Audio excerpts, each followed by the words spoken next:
চাওক, সমগ্ৰ ৰাজ্যখনতেই এটা কথা ইতিমধ্যেই পৰিস্ফুট হৈ ওলাইছে যে বৰ্তমানৰ চৰকাৰখনেই পুনৰ ক্ষমতালৈকে ঘূৰি আহিব। এনে পৰিপ্ৰেক্ষিতত সমগ্ৰ সংখ্যালঘু অধ্যুষিত যিসমূহ সমষ্টি, এই সমষ্টিসমূহত এটা আণ্ডাৰ কাৰেণ্ট, এটা আণ্ডাৰ ৱেভ দেখিবলৈ আমি পাইছোঁ যে সংখ্যালঘু জনসাধাৰণে এতিয়া তেওঁলোকে চৰকাৰৰ পক্ষত তেওঁলোকৰ সমৰ্থন লাহে লাহে ব্যক্ত কৰিবলৈ লৈছে। আৰু সংখ্যালঘুসকলৰ আটাইতকৈ ডাঙৰ প্ৰশ্নটো হৈছে নিৰাপত্তাৰ প্ৰশ্নটো, আৰু নিৰাপত্তাৰ প্ৰশ্নটো সদায় নিশ্চিত হয় চৰকাৰৰ লগত। যেতিয়া এইখন চৰকাৰে পুনৰ ঘূৰি আহিব, তেনে ক্ষেত্ৰত সংখ্যালঘুসকলে চৰকাৰৰ পৰা যি 10টা বছৰে আঁতৰি আছে, এই দূৰত্বটো কমাব বিচাৰি আছে। আৰু যাৰ কাৰণে সমগ্ৰ সংখ্যালঘু এলেকাবিলাকত চৰকাৰৰ প্ৰতি সমৰ্থন ইতিমধ্যে ব্যক্ত হৈছে। আৰু আমাৰ অসম গণ পৰিষদ দলৰ প্ৰতিও যথেষ্ট আকৃষ্ট হোৱা আমি দেখিবলৈ পাইছোঁ। আজিও আমাৰ দলত প্ৰায় অৰ্ধশতাধিক যুৱক বা সচেতন নাগৰিক, বিভিন্ন ৰাজনৈতিক দলৰ কৰ্মকৰ্তাসকল আজি আমাৰ যোগদান কৰিলে। আৰু এই যোগদানে আমাক বাৰুকৈ উৎফুল্লিত কৰিছে। আৰু আমি অনুভৱ কৰিছোঁ যে এই যোগদান এটা সামান্য অংশহে। অনাগত দিনত এই যোগদান আৰু ব্যাপকতৰ হ'ব, আৰু অধিক হ'ব, কাৰণ সংখ্যালঘুসকলে নিৰাপত্তাৰ প্ৰশ্নত চৰকাৰক সমৰ্থন কৰিবলৈ ওলাইছে। আৰু আমি নদী ক'ব পাৰোঁ যে পাকা বেতবাৰী সমষ্টিত আমাৰ প্ৰাৰ্থী, অসম গণ পৰিষদ দলৰ প্ৰাৰ্থী, মানৱ দৰদী নেতা ডক্টৰ তাৰাপ্ৰসাদ দাস, তেখেত বিপুল ভোটত জয়যুক্ত হ'ব। দাদা, আপুনি যেটা সংখ্যালঘুৰ কথা ক'লে, তাৰ পাছত দিছপুৰ যাব লগা হ'লে মই সেই কথাটোৱে উল্লেখ কৰিলোঁ যে পাকা বেতবাৰী সমষ্টি এটা সংখ্যালঘু অধ্যুষিত সমষ্টি। আৰু সংখ্যালঘু অধ্যুষিত সমষ্টি হোৱা স্বত্তেও ইতিপূৰ্বে তেখেত কিন্তু দুবাৰকৈ জনসাধাৰণৰ পচন্দৰ লাভ কৰিবলৈ সক্ষম হৈছে। তেওঁ দুবাৰকৈ নিৰ্বাচিত হৈছে। আৰু এইবেলিও জনসাধাৰণৰ মাজত এই কথাটো আৰম্ভ হৈছে যে তাৰাপ্ৰসাদ দাসদেৱ যিহেতু এটা ধৰ্মনিৰপেক্ষ আৰু চৰকাৰৰ লগত থকা দলৰ প্ৰাৰ্থী হৈ আহিছে, গতিকে আমাৰ সমৰ্থন স্বতঃস্ফূৰ্ত থাকিব আৰু আমি তেখেতক বিপুল ভোটত জয়যুক্ত কৰিম। এই বাৰ্তা আমি ইতিমধ্যে লাভ কৰিছোঁ। আমাৰ কাম কাজ এই ধৰণে চলিছে। চাওক, কংগ্ৰেছ দলৰ প্ৰাৰ্থীগৰাকীয়ে ইতিমধ্যে কি ধৰণৰ আচৰণ কৰিবলৈ লৈছে এই কথাটো আপোনালোকে দেখিছে। দৰাচলতে তেখেতসকলে চৰকাৰ হ'ব বুলি যি মিছা এটা আহ্বান জনসাধাৰণৰ মাজত ৰাখে, যোৱা 2টা নিৰ্বাচনত এই কথাটো পৰিষ্কাৰ হৈ পৰিছে যে তেওঁলোকৰ চৰকাৰ গঠনৰ যি দাবী, এই দাবীটো নৰজে, জনসাধাৰণে তেওঁলোকক সমৰ্থন নজনায়। আৰু এইবেলিও আজি কংগ্ৰেছ প্ৰায় নিশ্চিহ্ন। আজি ক'বলৈ গ'লে প্ৰায়বোৰ যিখিনি লেখত ল'বলগীয়া নেতা, তেওঁলোকে কংগ্ৰেছ ত্যাগ কৰি ইতিমধ্যে ভাৰতীয় জনতা পাৰ্টিত যোগদান কৰিলে। এনে পৰিস্থিতিত কেৱল মাত্ৰ ৰকিবুল হুছেইন ডাঙৰীয়াৰ নেতৃত্বত সংখ্যাগৰিষ্ঠ লোকে চৰকাৰ ক্ষমতালৈকে ঘূৰাই নানে কংগ্ৰেছক। আৰু AIUDFৰ যি দীঘলীয়া মোটামুটি 20 বছৰ ৰাজনীতিত সংখ্যালঘু জনসাধাৰণ তেওঁলোকে উপলব্ধি কৰিবলৈ লৈছে যে AIUDFৰ জৰিয়তে আমাৰ কোনো ৰাজনৈতিক সুৰক্ষা নিশ্চিত নহয়। আৰু এটা কথা, হাফিজ গফুৰ আলীৰো মনোনয়ন পত্ৰ বৈধ হয়, কিন্তু বৰপেটা SC সমষ্টি যিগৰাকী মহানন্দ চৰকাৰ এটা কংগ্ৰেছ এটা মস্ত শক্তিশালী দল, তেওঁলোকৰ প্ৰাৰ্থীগৰাকীৰ কিন্তু মনোনয়ন পত্ৰ কিন্তু গ্ৰাহ্য নহল। চাওক, এইটো তেখেতসকলৰ দলৰ স্থিতি। এতিয়া গণবিচ্ছিন্ন হৈছে, গতিকে বিভিন্ন কথাই তেওঁ ক'ব পাৰে। এটা কথা স্পষ্ট হৈছে যে AIUDFে প্ৰায় শূন্য হ'বলৈ গৈ আছে, আৰু কংগ্ৰেছেও 20ৰ তললৈকে অহাৰ প্ৰায় সম্ভাৱনা প্ৰকট হৈ উঠিছে। ৰাজ্যে এবাৰ পৰিৱৰ্তন বিচাৰিছে, আৰু পুনৰ যিগৰাকী বিধায়কে 10 বছৰ কাৰ্যকাল কৰিছিল তেওঁকে বিচাৰিছে। সামগ্ৰিক উন্নয়নৰ যি পৰিৱৰ্তন, সেই পৰিৱৰ্তনটো বিচাৰিছে, চৰকাৰৰ পৰিৱৰ্তন বিচৰা নাই।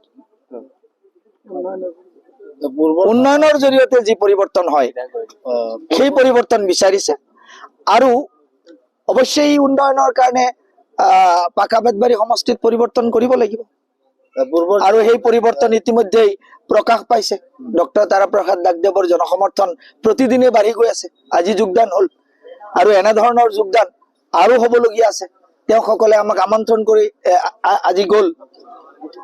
পূৰ্বৰ যে কি বুলি সৰুক্ষেত্ৰী সমষ্টি আছে, সৰুক্ষেত্ৰী সমষ্টিত দুবাৰৰ বিধায়ক তাৰাপ্ৰসাদ দাস আৰু তাৰ পিছত হৈছে সৰু জাকিৰ হুছেইন চিকদাৰ। এই দুজনৰ বিধায়কক কেনেকে মূল্যায়ন কৰিব উন্নতিৰ ক্ষেত্ৰত উন্নয়ন সংখ্যালঘু হিচাপে? চাওক, সেই মূল্যায়ন জনসাধাৰণে কৰিব আৰু জনসাধাৰণে কৰে কাৰণেই আজিৰ তাৰিখত ডক্টৰ তাৰাপ্ৰসাদ দাসদেৱক স্মৰণত ৰাখিছে। কিন্তু তাৰ পৰিৱৰ্তে যি দুটা কাৰ্যকালৰ যি কাম কাজ বিধায়ক জাকিৰ হুছেইন চিকদাৰৰ, আৰু এই কাম কাজৰ প্ৰতি জনসাধাৰণ বীতশ্ৰদ্ধ হৈছে, সমৰ্থন জনাব খোজা নাই, আৰু যাৰ কাৰণে তেওঁৰ হতাশা কেইবাগুণ বেছি প্ৰকাশ পাবলৈ লৈছে। তাৰাপ্ৰসাদ দাস ব্ৰেণ্ড নেকি? মই কৈছো যে এইটো প্ৰাৰ্থী হিচাপে নহয়, সামগ্ৰিকভাৱেই AIUDF দল শূন্য হবলৈ গৈ আছে। তাৰাপ্ৰসাদ দাস ব্ৰেণ্ড নিশ্চিতভাৱেই ৰাজনৈতিক বঁটা। সৰুক্ষেত্ৰীৰ ধন্যবাদ। সৰুক্ষেত্ৰীৰ ৰাজনৈতিক বঁটা অকল অসম গণ পৰিষদৰ কাৰণেই আচলতে উত্তালৈ ঘটিছে। মই আজি অলপ আগতে কয়াকুছিৰ পৰা আহিলো। কয়াকুছিত গৈ মই যিটো অফিচৰ মই জাষ্ট এটা চাব গৈছিলো উদ্বোধনী অনুষ্ঠানৰ প্ৰাক মুহূৰ্তত, কয়াকুছি বজাৰৰ যিটো ধ্বনি, সেই ধ্বনিটো ইমানখিনি সক্ৰিয়, সেই ধ্বনিটোৱে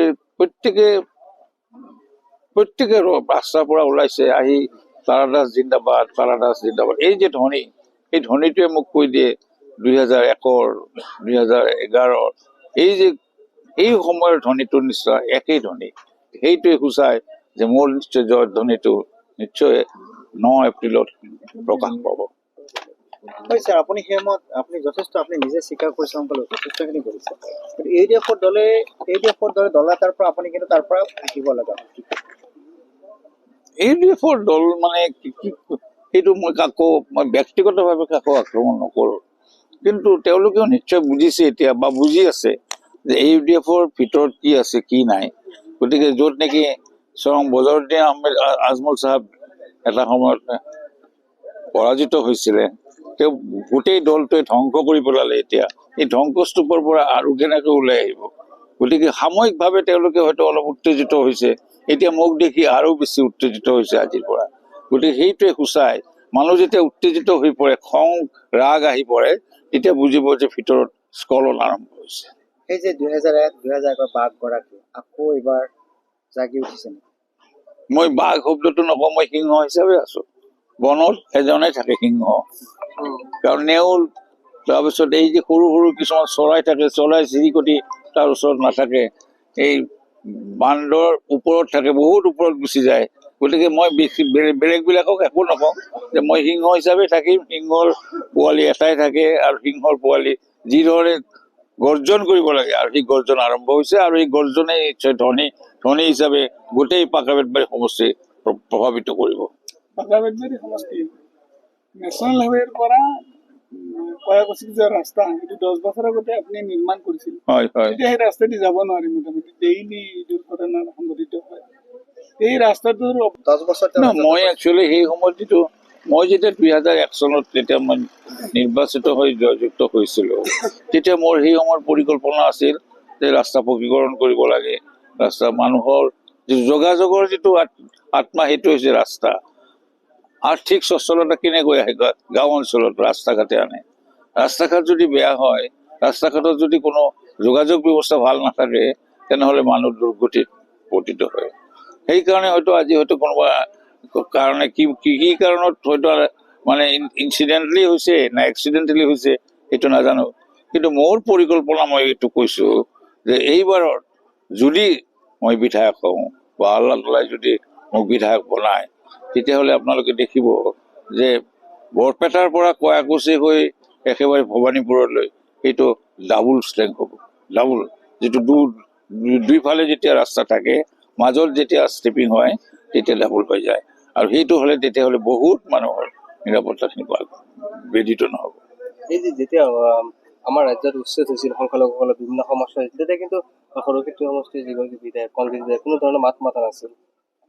চাওক, বিধায়ক এজন হ'বলৈ সাংবিধানিকভাৱে যিখিনি তেওঁলোকৰ জ্ঞানৰ নমুনা, এই জ্ঞানৰ নমুনাখিনি হয়তো বহুতে কম আছিল নেকি, সেইকাৰণে সিহঁতে মাতবোল কৰিব নোৱাৰে। কি কাৰণে মাতবোল কৰা নাছিল সেইটো মই নাজানো, কিন্তু আমি ধ্বনি দিছিলো সেই সময়ত।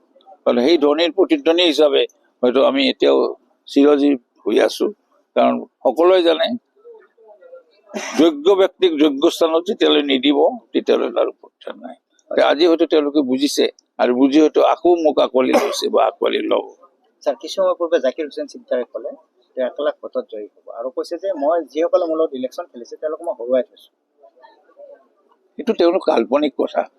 যেতিয়া মানুহ এজন যেতিয়া চাৰিওফালে বেয়া হৈ যায়, চাৰিওফালে যেতিয়া দেখে যে চবৰে অন্ধকাৰ, মানুহক কেনেকে বিভ্ৰান্ত কৰিব পাৰি, মানুহক কেনেকৈ বিভ্ৰান্ত কৰি আকৌ তেওঁ যে মই 1 লাখ ভোটত জিকিম, এই যে গোটেই কল্পনা, সেই কল্পনাখিনি কল্পনা হৈ থাকে।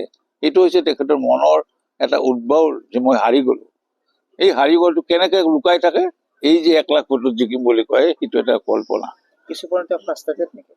মই সেই কথাটোৱে কৈছো, মই অসমীয়াত কৈছো, আপুনি ইংৰাজীত কৈছে।